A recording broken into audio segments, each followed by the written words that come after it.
Permanent straightening झालं, colouring झालं, हो की नाही? ह्या सगळ्या ज्या गोष्टी केमिकल ट्रीटमेंट झालं, ह्या सगळ्याचा कसा गंभीर परिणाम आपल्या केसांवर होत असतो?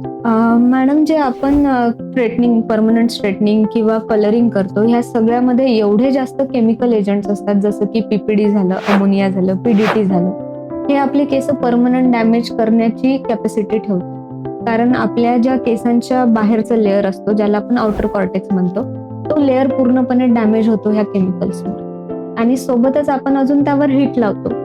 हीट लावल्यामुळे जे केसांमध्ये जो केमिकल आहे तो एवढ्या जास्त प्रमाणात पेनिट्रेट करतो की ते खालचे लेअर सुद्धा खराब होतात. आता आपण परमनंट स्ट्रेटनिंग सोडू नाही शकत, करतातच, सगळ्यांना आवडतं. तर त्यामध्ये आपण चांगले ऑप्शन शोधले पाहिजे, जसं की बोटॉक्स करू शकता, ओलाप्लेक्स किंवा मल्टीप्लेक्स अशा ट्रीटमेंट कराव्या. केराटिन किंवा सिस्टिन करू नये, ज्याच्यामध्ये डॅमेज आपल्याला जास्त होतो. किंवा असे कलरिंग एजंट्सही वापरू नये ज्याच्यामध्ये पीडीटी किंवा पीपीडी किंवा अमोनियाचे प्रमाण जास्त